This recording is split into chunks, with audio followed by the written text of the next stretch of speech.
Hey guys, so last night I finally went and saw Mad Max Fury Road. I would have saw it on Thursday night for a pre-screening, but there was a Cavs game on, and I'm a Ohio native. I live in Ohio, and I live about an hour from Cleveland, so it's a big deal right now. And of course, I had a choice between go see Mad Max Fury Road or or watch the Cavs. I kind of decided to go to watch the Cavs. I know I said that I was going to do like pre-screenings for the next for the summer, but I kind of lied a little bit. I forgot the Cavs were playing, and originally my plan was to go see it on Thursday, but when I saw the Cavs were playing, I'm like, all right, I guess I'll wait till Friday or Saturday. I had plans on Friday. I had a date, and I thought I wouldn't be able to go see it until probably Saturday or Sunday, but my date canceled. So I was like, fuck it, I'm going to go see Mad Max now. So, with Mad Max, this is one of those, it's interesting for me because I'm not going to lie, I've never seen any of the original films. Not joking. I take that back. I probably see bits and pieces here and there, but not that much of it. And I haven't watched any of the movies all the way through, so this would be the first time I've watched the whole Mad Max movie the whole way through. I mean, I know the gist of it and stuff like that, like the whole story behind these movies and stuff like that. Um, and that's a shame because I'm a huge Mel Gibson fan. I'm a big Mel Gibson fan. So I think he's one of the most underrated actors, and I think it's bullshit. He's pretty much blacklisted as of late. But when I saw the trailers to this thing, I was blown away. I was like, this looks fucking awesome. Yeah, this looks like everybody. I was like, these trailers are amazing. Like they sold me on the fucking thing. And I was like, I'm gonna see this definitely. And I wanted to try to get around to watching the original films before I saw this, but I never got a chance. I was too busy, and so did I. And also, this movie's been getting really good reviews. It's like it stands at 98%. Like for a while, it was at 99 on Rotten Tomatoes, and that's pretty damn good. It's one of the best reviewed films of the year, the best reviewed action movie I think in years. Honestly, I think I'm pretty certain. Even it's got better reception than like movie like The Raid did.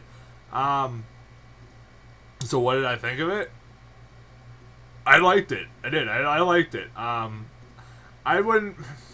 I think my enjoyment of it probably I would have enjoyed it more if I had watched the other ones, and that's. I don't want people to think that like I was confused or anything because honestly I followed everything that was going on, but I think I would have liked it a little bit more, but I did really like it. There's stuff about this movie I fucking dug the shit out of. This movie is really well made and really well done. Uh, it's one of the best action movies I've seen in years. It's up there with The Raid as one of the best action movies, and The Raid 2 as one of the best action movies I've ever seen or have seen in years. It's a one big, in my opinion, it's like one big giant middle finger to like all modern day action directors. Like it's George Miller saying, "Here's how you fucking make an action movie, jackasses." Um, yeah, it's basically what it felt like. Uh, I'll get into some more, but this movie, when I saw the cast of this movie, it sold me instantly. Like I said, if you're gonna replace a good actor like Mel Gibson, might as well get a great actor like fucking Tom Hardy. Tom Hardy's one of my favorite actors out there right now, and he's really good in this. He has very minimal dialogue. From what I've been told, the original films, Mad Max has minimal dialogue in the original. Like in this one, he really doesn't have much either. In this one either, and Tom Hardy's one of those actors that can definitely express a lot with his facial expressions, and he's really good in this. And when you need like a very silent, cold-hearted badass, just get Tom Hardy. I like even when he was Bane, he did a really good job using his body language and facial expressions. Even though he had a shitty fucking voice, that voice was annoying. But he he was really good with using his body, uh,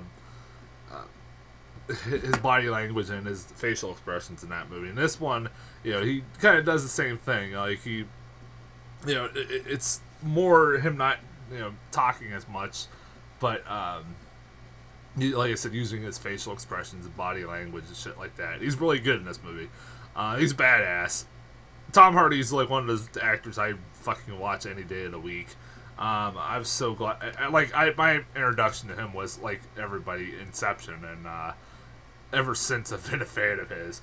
I know he's been around for a long goddamn time. It wasn't until Inception where everybody started taking notice of him. One of my favorite roles of his is like Warrior. I don't know if anybody's seen. Not a lot of people saw that movie. Damn it, people need to watch Warrior. That movie is amazing. Tom Hardy's incredible. How the fuck he did not get an Oscar nomination? Nick Nolte got one, which was good, but fucking Tom Hardy didn't. That was bullshit. That's going on another rant. Charlize Theron. When you need a badass chick, might as well get fucking Charlize Theron, and she's great in this too. I gotta give her points. This is like her role in Monster, and the fact that she kind of undergoes a pretty rapid transformation for her character. Like, she has a shaved head, looks almost unrecognizable, for such a gorgeous woman. And they kind of try to make her as ugly as possibly they can, and they do a really good. She does a really good job. I like her. I love Charlize Theron. She's a beautiful woman. She's a really good in this movie.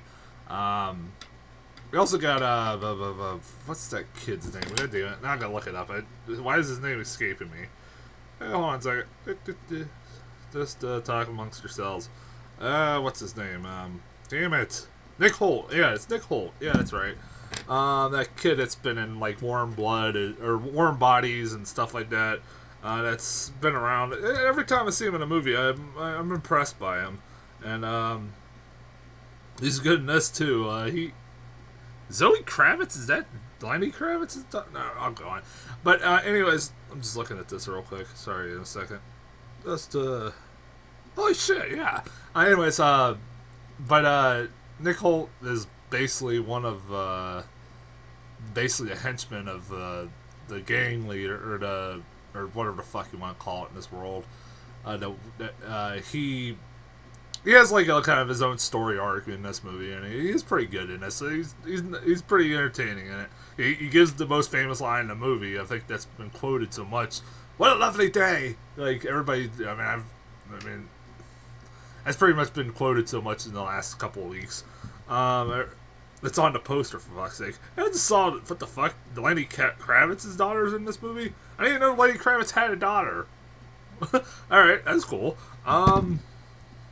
That's awesome.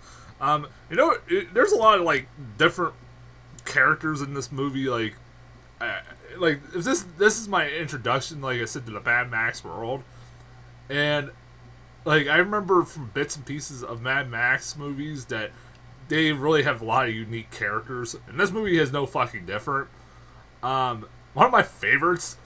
I'm sure I'm not the only one who loved this fucking character. I just wanted the backstory on this character. The guy that, whenever they were having those chase scenes with cars and stuff, there was a guy on the fucking hood of one of them that was just playing a fucking guitar that was also a flamethrower. So, like, whenever he played guitar, flames would shoot out of it. I'm like, the whole movie, he's just doing that. Like, no matter what, like, he's doing, like, there's only, like, a couple scenes where he's, like, taking a break, but, and then at the end he does come into play, but it's like, that was kind of cool. I like that character. I want to know what the hell's going on with that guy. That really, I dug the shit out of that guy. That guy made me laugh the whole fucking time. Like, this dedication to just fucking playing a guitar. That guy made me laugh. This movie, like I said, is one of the best action movies I've seen in a long time. And it does everything. It does, it reminded me of why I love action movies. It did everything why I like old school action movies, not modern day action movies. Because modern day action movies have CGI everywhere, and shaky cam and quick cuts, Here's look at you fucking Die Hard, Good Day to Die Hard, and Taken 3. To the point you can't tell what the fuck is going on. This movie, camera steady pretty much the whole goddamn time. I can tell what the fuck is going on, and most of the effects in this movie are practical. I mean, there are a couple like the sandstorm and shit like that. Well, obviously that was CGI, but it still was fucking impressive when it is the CGI. And if some like when there's explosions, there's explosions. When there's car wrecks, there's car wrecks. It was back to the old school way of making an action movie. I fucking loved it. Every single moment of it. It looked very fucking impressive. Even like I said, when the CGI was in it, it was a very pretty fucking movie. This George Miller knows how to make a goddamn action movie. I will say this. One of the things I remember everybody telling me going into this that this was going to be the first in a long time hard R action movie. I debate that. I'm going to debate that for a second here. Other than towards the end, this movie wasn't at all violent and didn't really earn an R rating, I didn't think. Am I the only one that thought that? Like, honestly, there wasn't very little blood, except towards the end. It got pretty, like, there's some gory stuff in it, but, there wasn't really much blood at all. Like, you're sitting there like, this is a hard R. How the fuck is it? Like, there's parts of this movie I'm like, sitting there like, how the fuck is this an R? And I'm not bitching that it was. Honestly, it could have got PG-13 rating, and it could have been fine. I know people hated, from what I've been told, one of the Mad Max movies was PG-13. Everybody bitched about that, but honestly, I don't know how the fuck did this get a R rating. It didn't really need it. It didn't deserve it. There's not much blood. There's not nudity. There's no rape. There's no any of that. I'm not complaining that there was no rape. I'm just saying, like, there's nothing qualified to make it a rated R film. Like, rape would be one of the reasons why it would get rated R. I'd be wrong. I'm not saying that I condone rape. I'm just digging myself a hole here now. But yeah, this movie is really well made. It's really, really well done. 3D is really good, pretty good in this. I was like, I almost could have got a chance to see this in the drive-in, and I was like, I want to see this in 3D. This looks like it could be really good in 3D, and it was. It was pretty good. It looked pretty impressive in 3D.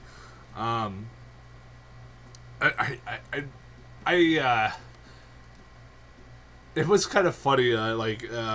Seemed like some of the people didn't know how to take the movie when I was walking out. There's some people that didn't like it. I could tell didn't like it. I was like, you know what? I didn't love it, but you know, I think this is I will say this, like, I want to see the other movies, and now I kind of want to see the other movies because this movie was pretty intriguing. It was pretty fun. It was a good movie. I'm not gonna lie. It was definitely one of the better films of the year so far. Definitely. It's really well. It's like it's basically like, you know, telling, like I said, George Miller telling all the action directors nowadays, this is how you make an action movie, you fucking dumbasses. Yeah, go see this fucking movie. Mad Max. As far as previews, only got 2 new ones. New Entourage trailer. Again, I've never seen the show, so I really couldn't tell you what, you know. It looks like it'll be alright. It's like got a shitload of cameos. Ronda Rousey, Mark Wahlberg. Did I see Andrew Dice Clay in there too? I think Andrew Dice Clay is supposed to be in this too. That's pretty funny. It is kind of funny. What else? Yeah, that's pretty much it. Like, I don't know what. Like, I didn't watch the show, so I really don't have any impression as to what I thought about this movie or the trailer. It looked like it'll be alright. Like I said, I always wanted to get around to watching the show, but never did. Then I got a new trailer for Terminator Genisys. Again, I'm going to say what I said when I saw the first trailer. I'm not sure about this. I'm a huge fan of Terminator. That's my favorite sci-fi movie of all time. Is the original Terminator. Um, this one, I'm still not fucking certain about it. It shows a lot of signs that this movie might suck. I'm not gonna lie.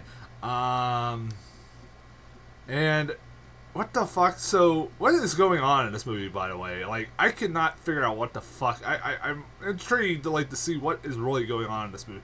Because apparently, John Connor sent into the future, or into the past, and is now a robot. Or something. I don't fucking know. I don't know. That's the new storyline going on. I don't know. It rewrites the first one. Basically, that's what it looks like. It's rewriting the first one with a new cast. New Sarah Connor, new Kyle Reese, who's being played by Jay Courtney, who everybody hates, including me. Mainly because I saw fucking Die Hard 5, but I don't know. I'm going to give the guy a chance. It wasn't entirely his fault. That movie sucked, so I don't know. Anyways, yeah. Not looking for. I don't know what. Yeah, I'm going in with an open mind, but I'm hoping that it'll be actually good. But I'm not going in with very high expectations either. All right, so I'll be getting off here. I'll be back next week with Tomorrowland. Also, Human Centipede 3 comes out, so I'll have to get around to seeing that too. Sorry, my nose is all acting up. But anyways, until then, I'll talk to you guys later.